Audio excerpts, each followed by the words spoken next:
parece muy importante centrarnos hoy día sobre una reflexión en torno a la mujer, en torno a lo que acontece, digamos, en la violencia de la mujer. Yo les propongo este esquema, hay una introducción, vamos a tocar aspectos vinculados a la legislación y a las políticas públicas sobre mujer, y hay sobre esto algunos aportes que nos van a ayudar, digamos, como un derrotero y como puntos que se podrían considerar tanto en la legislación como en las políticas públicas. Lo decía hace un momento, una especial alegría, ¿no? Cuando me enteré que había la posibilidad de venir acá, y esa invitación que me extendió también luego nuestro señor rector, dado que ahora ya vivo hace 6 años en Arequipa, regresar a mi ciudad natal siempre es algo muy especial, ¿no? Y también encontrarse con buenos amigos, eso alegra la vida, ¿no? Y poder destacar eso me parece también relevante. Y efectivamente, ¿no? Me parecía ayer muy importante que cuando se hacía referencia a este evento de ir hacia el Bicentenario libre de una violencia de la mujer, es destacar que precisamente aquí, en esta tierra, el año pasado, el Papa Francisco nos alentaba a luchar desde la legislación y la cultura a superar este aspecto de la violencia contra la mujer. Ahora, lo que yo propongo, digamos, como idea central y que me parece importante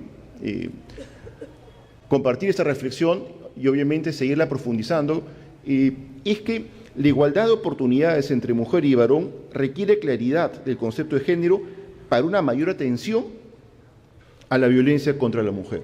Creo que es importante frente no solamente al desarrollo que se ha dado en el Perú a nivel legislativo y todas esas conexiones tanto internacionales con el efecto nacional, y al mismo tiempo el desarrollo de políticas públicas, que no son poco, ya son algunas décadas, nos lleva a decir, bueno, finalmente, ¿qué se está proponiendo? ¿Qué aportes? ¿Qué elementos tenemos precisamente para ir sumando que de verdad nos ayude a generar un mejor país? Y en esto, bueno, destaco algo que es tan básico, ¿no? Algo que es tan básico en el derecho, pero que es importante saberlo reconocer, es decir, cuando uno estudia derecho sabe que hay aspectos que son fundantes, constitucionales, y eso está precisamente señalado en la propia Constitución. Es decir, hablar hoy día de igualdad de oportunidades de varón y mujer tiene un principio, y ese principio está señalado en la propia Constitución. Hablar de igualdad ante la ley sin hacer ningún tipo de discriminación o distingo entre varón y mujer, eso nos representa a todos y eso está señalado en nuestra propia Constitución. Allí está reconocido. Como también se señaló anteriormente, efectivamente hay algunas convenciones. Es interesante entender cómo estas convenciones tienen efectos de una parte del sistema de Naciones Unidas, de una parte del sistema regional, cómo se van conectando, cómo se van complementando. Para quien estudia Derecho también sabe que es muy importante saber qué documento hoy en día se vuelve vinculante y qué documento no es vinculante, simplemente es una referencia, una recomendación. El gran problema muchas veces gira cuando llegan tantos documentos y tantos compromisos internacionales y uno no sabe finalmente si este documento es o no es obligatorio de cumplimiento. Entonces, vale la pena siempre tener esa referencia, ¿no? ¿De qué documento hablamos? ¿Cuáles a nivel de la comunidad internacional ya son un referente? Y por el famoso principio de pacta sunt servanda, que los principios son para cumplirse, representan una obligación al Estado peruano. Acá hablamos claramente de 2 convenciones que sí son vinculantes para el Estado peruano. Frente a esto, y vamos desarrollando, ya voy a hacer una breve referencia a la legislación para luego centrarnos en las políticas. Miren, han habido distintas situaciones de salir al encuentro de situaciones sociales que ameritan una atención especial a la mujer. En esto, por ejemplo, el año 93 hablamos de la ley sobre protección frente a la violencia familiar. Fue la primera ley que se da precisamente para atender una situación compleja de violencia y aquí se denominó Ley sobre Violencia Familiar. Luego, ya en el año 2003, es decir, 10 años después, tenemos como regulación aspectos vinculantes al hostigamiento sexual. Bajo esta ley se delimita, digamos, hay un concepto de lo que es hostigamiento sexual, los elementos que las constituyen, sus manifestaciones y cómo responder mediante un proceso. Es interesante destacar que esto da pie precisamente a todo un carácter sancionatorio. Y precisamente por esa respuesta sancionatoria se van a ir luego incorporando ya a nivel de Código Penal algunas normas, por ejemplo, en este caso vinculada a la trata de personas. Una situación también muy problemática que está muy presente, digamos, en la realidad actual, ¿no? Lo que es la trata de personas y en este caso también el tráfico ilícito de inmigrantes. Esto se dio en el año 2007. Pero si tuviéramos que entrar, digamos, al punto clave de reflexión y de análisis, entendemos que el año 2007 se aprobó la Ley de Igualdad de Oportunidades entre hombres y mujeres. Aquí claramente tenemos una regulación que acentúa que aspectos básicos, digamos, para evitar cualquier tipo de discriminación, de situaciones asimétricas entre varón y mujer. Vamos a desarrollar bien cómo esta ley mismo da inspiración a planes de gobierno y precisamente cómo esos planes de gobierno van a ir desarrollando los alcances previstos por esta ley.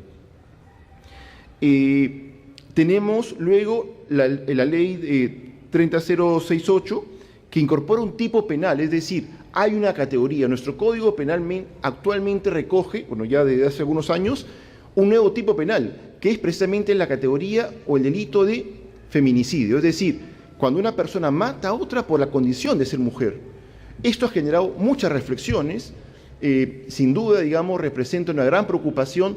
Había una discusión si conviene o no conviene tenerla presente, si genera una situación, digamos, de simetría, considerarla, y el legislador lo ha considerado oportuno. Tenemos este delito tipificado desde el año 2003 en el derecho penal peruano.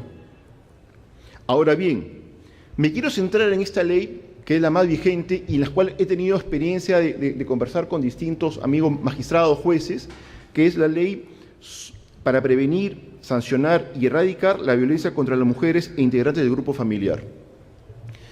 Un problema, lo hemos dicho, la violencia contra la mujer. Precisamente, si ustedes se dan cuenta, en la propia denominación, porque esta ley deroga la primigenia, la anterior que mencionaba anteriormente, se habla de violencia familiar a la violencia contra las mujeres e integrantes del grupo familiar. Hay un cambio. El cuestionamiento que uno podría hacerse es si la singularización, en este caso la violencia contra la mujer e integrantes del grupo familiar, realmente significa una mayor protección hacia la mujer. Es un tema que efectivamente podríamos cuestionarnos, pero al mismo tiempo se hace referencia a algunos tipos de violencia. Está la violencia física, psicológica y sexual. Se habla también de violencia económica. Es un nuevo término, una nueva calificación a lo que significaría la violencia económica. Y en el reglamento de esta ley se hace referencia a la violencia de género. Se crea una comisión multisectorial de alto nivel, y acá hay un tema importante frente a la aproximación, es decir, anteriormente con la ley primigenia sobre violencia familiar, ante una situación concreta de violencia familiar, habían instancias previas, es decir, estaba la policía, estaba el Ministerio Público, y llegado a su caso, se judicializaba. Es decir, el juez intervenía, pero intervenía en sentido último. Ahora cambia la ley, y quien interviene primero ante un caso de violencia familiar es el juez. Entonces, y se elimina toda forma de conciliación, es decir, ante un problema, digamos, concreto, se eliminó toda forma de conciliación, de que las mismas partes puedan ponerse de acuerdo. Es un tema no ajeno. Fíjense ustedes, les cuento un caso que ha pasado en Arequipa. Un padre de familia le promete a su hijo que de sacar buenas calificaciones, a fin de año le compra su bicicleta. El hijo estaba feliz, el hijo comunicó a todos sus amigos que le iban a comprar su bicicleta. ¿Qué sucede? Que el hijo reprueba matemáticas, jala el curso de matemáticas para vacacional. El padre, al cumplir su promesa, no le compró la bicicleta. Y en su momento, ¿saben qué ha pasado? En su momento, la madre denuncia al padre por violencia psicológica. Por violencia psicológica. Tiene un informe de un psicólogo que dice que su hijo ha sufrido un menoscabo en su salud mental y por tanto lo denuncia. El padre trabajaba en una empresa en química suiza, tenía un cargo muy bueno en Arequipa. La denuncia le llega al centro de trabajo. Al padre lo echan del trabajo. La madre, como medida protectora, le pide le impide al padre llegar a su casa. Y este caso va a una segunda instancia. Entonces uno dice, aquí ante qué estamos, ante una situación de que cualquier caso se va a tener que llevar a lo judicial. La gran pregunta que nos hacemos, si eso realmente representa una política final, una actuación de solucionar, digamos, temas que realmente tendría que tener una instancia previa y poder solucionarse antes. Fíjense ustedes como el caso que les comento.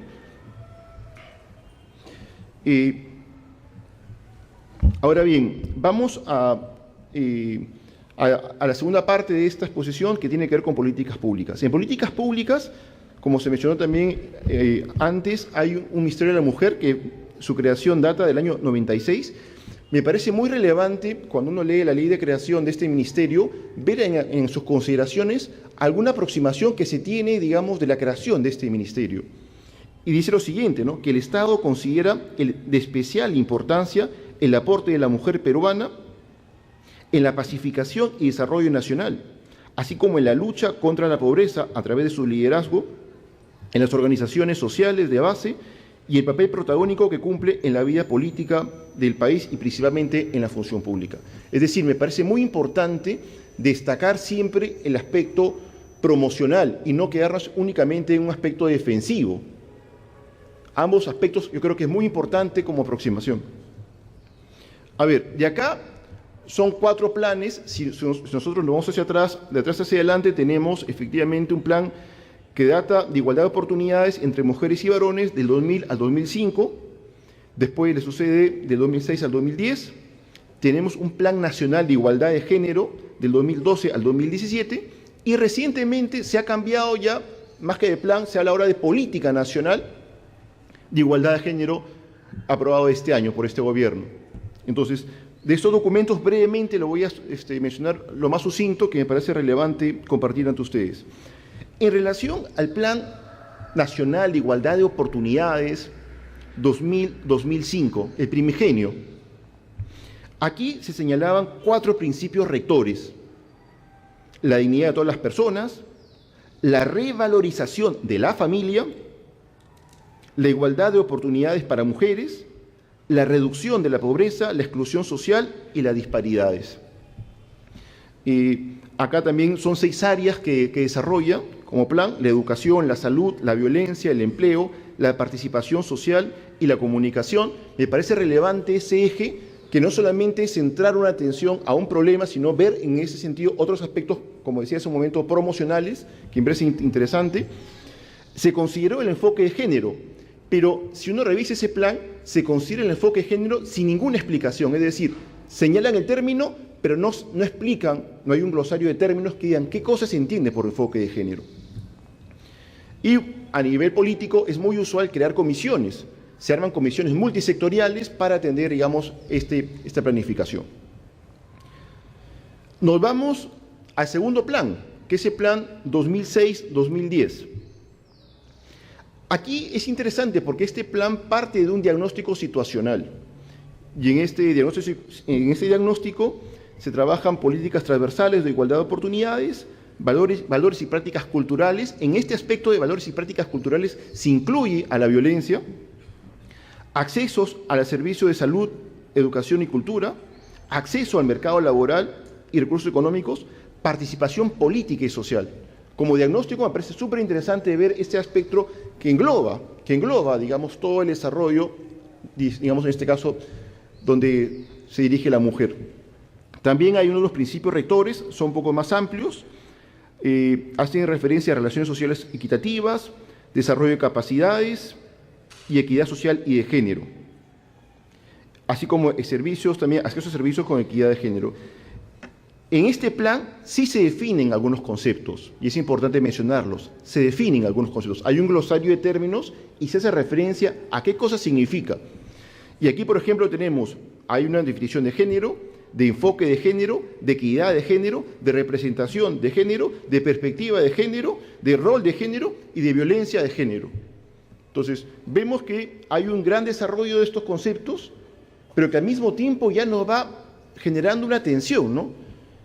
Define, pero al mismo tiempo en esa definición le agrega muchos calificativos al propio término de género, ¿no? De igual forma, se realizó una definición de igualdad de oportunidades y esto me parece bastante también interesante, genera una reflexión sobre lo que significa la licencia por paternidad. Saben ustedes que después de algún tiempo esto se reconoce, o sea, para los varones que tenemos la gran bendición de ser padres, en algún momento se nos reconocen días para poder estar asistiendo, digamos, también en nuestras responsabilidades. Pasó un tiempo y estamos en el tercer plan, pero aquí cambia el término. Aquí no se habla plan de igualdad de oportunidades entre mujeres y varón, sino aquí se habla Plan Nacional de Igualdad de Género. Entonces, y el principio fundamental, ya no hay una concentración de principios y se dirige únicamente en lo que se llama la transversalidad del enfoque de género. Y claro, y surge la pregunta, dice, pero ¿por qué cambian? ¿Cuál es el cambio que se da, digamos, entre igualdad de oportunidades a igualdad de género? O sea, ¿por qué? Si digamos, se ha entendido siempre lo mismo, ¿por qué cambian? Y la respuesta a este interrogante es precisamente que la igualdad no solo se orienta al acceso de oportunidades, sino también al goce efectivo de los derechos humanos. Entonces, ahí está la respuesta. Entonces, para que sea más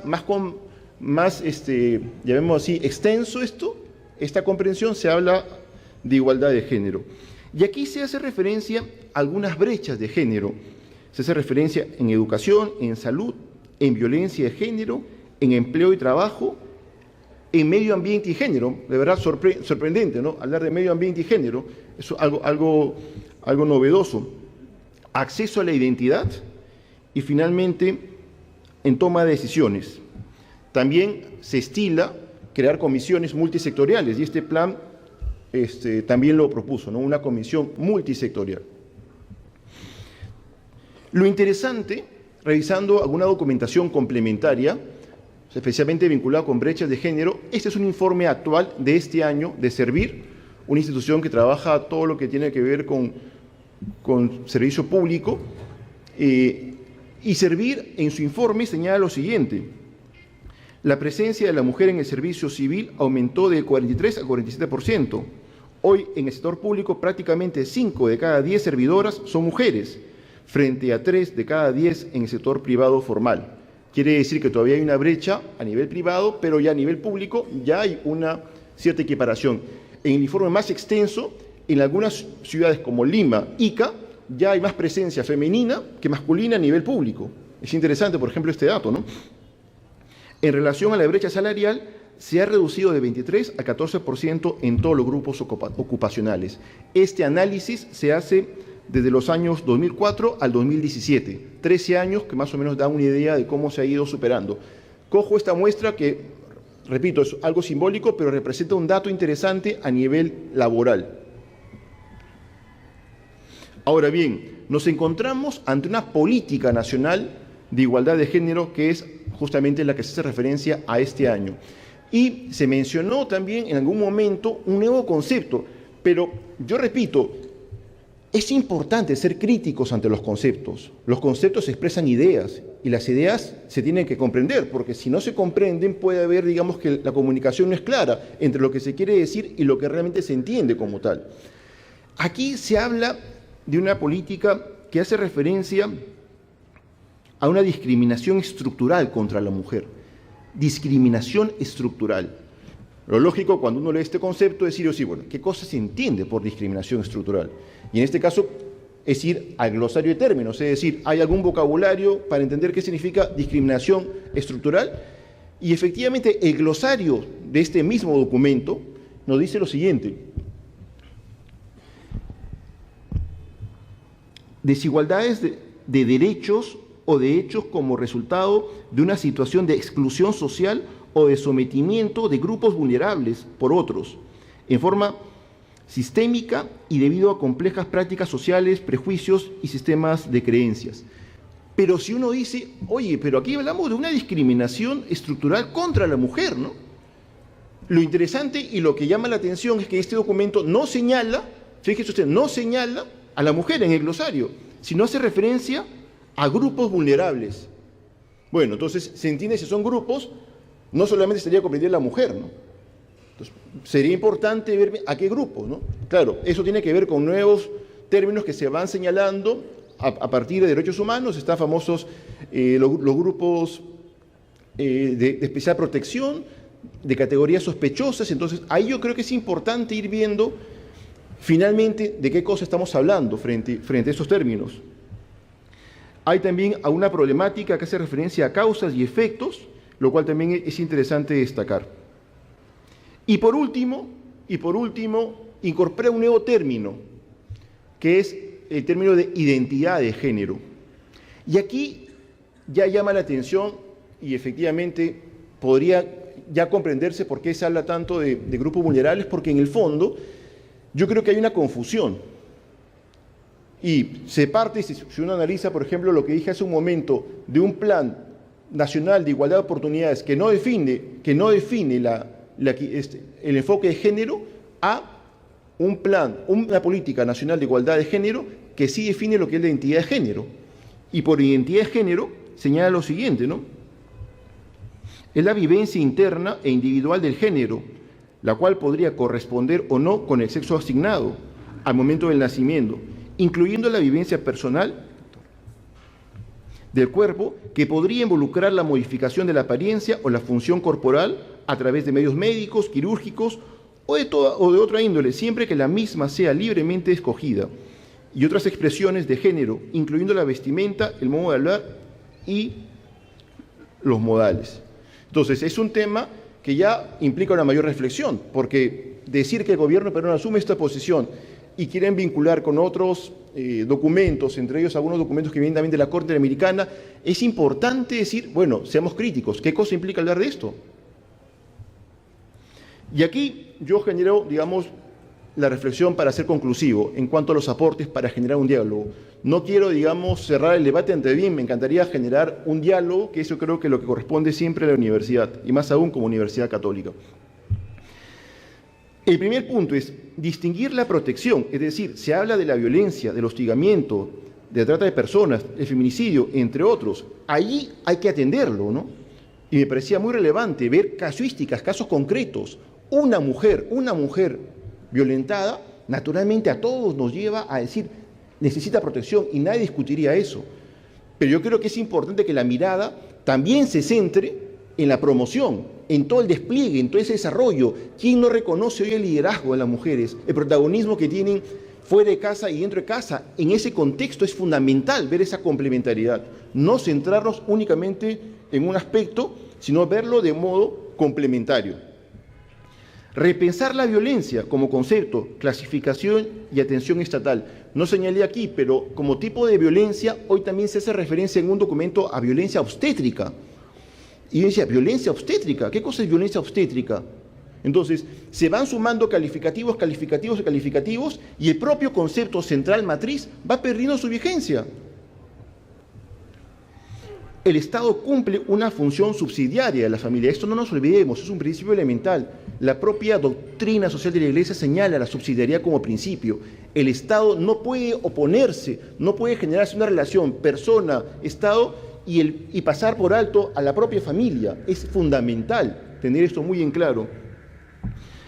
Tercer punto, la igualdad de la mujer y del valor, me refiero con el hombre, es inherente. Se tiene igual dignidad como seres humanos. Esta es la base de todo reconocimiento en oportunidades y derechos. Es decir, no nos entrampemos que son igualdad de oportunidades, no, de derechos. Señores, hay una igualdad que es en su dignidad, y sobre esa dignidad hay un orden, y ese orden, queda claro que ese orden lleva a reconocer una igualdad que es diferente, pero al mismo tiempo complementaria. Y decir que somos diferentes no es discriminatorio. Es importante entender nuestra propia realidad antropológica. Somos seres diferentes pero complementarios en esa igualdad que ontológicamente nos viene reconocida como seres humanos. A ver, y con eso termino. Existe una excesiva calificación sobre el concepto de género. Les hablaba en los programas, y sigue creciendo. Lleva a confusiones. Referirse a género sin una base definida en la sexualidad humana como varón y mujer corre el riesgo de no identificarlos como tales, y más aún de obviarlos. Es decir, ahora ya se quiere reconocer en algunos estados que sexo es neutro. O sea, ¿cómo va a ser neutro? O eres varón o eres mujer. Y ese dato tiene que ser constitutivo porque nos muestra como tales. Y en ningún modo representa discriminación frente a otros. Es una realidad que se identifica como varón y como mujer. Una política pública de atención a la mujer no la puede desligar de su coexistencialidad y complementariedad con el varón. Tampoco de la familia, eje natural de un verdadero desarrollo humano. Es decir, apostar por la mujer, dando esa complementariedad que es coexistencial de la propia mujer con el varón, y también en esa coexistencialidad, porque se desarrolla en una familia, no es oponer o no es regresar a la mujer a un estado de desprotección. Al contrario, es generar mecanismos más de atención y de protección. Miren, se ha buscado siempre en estos días estadísticas, evidencias. Yo les comento un estudio que se ha hecho en Harvard. Hay un instituto, un centro de atención al adulto mayor. Está en este link. Y es impresionante porque ese es un estudio histórico, porque se ha logrado durante 75 años, seguir a un grupo de jóvenes de 19 años, y la mayoría ya está, digamos, bordeando los 90. De este grupo inicial, que ha tenido un enfoque interdisciplinar de psicólogos, médicos, sociólogos, han ido paso a paso entrevistándolos durante todos los años. Han logrado entrevistar a algunos que se casaban a sus esposas, ahora a sus hijos. Son más de 2.000 hijos que año a año vienen entrevistados, encuestados, llevando, digamos, claramente una rigurosidad científica como evidencia. ¿Saben a qué conclusión han llegado los 4 directores, especialmente el último director de este programa? Que la vida tiene mucho más sentido cuando busca relaciones armónicas, justas, relaciones que realmente fortalezcan vínculos. Y en ese sentido, yo creo que es muy importante destacar eso. ¿Qué cosa es lo que une al ser humano? Acá lo cuestiono. ¿Qué cosa es lo que nos humaniza? No estamos para crear divisionismos, para enfoques confrontacionales, antagónicos. Estamos para ir superando esto. Y aquello que humaniza, lo digo con estas palabras, aquello que es propio del ser humano es esa capacidad de amar y de ser amado. No perdamos de vista eso. Si perdemos de esto, que es tan básico y tan fundamental para cualquier católico, perdemos de vista la propia esencia humana. Muchas gracias.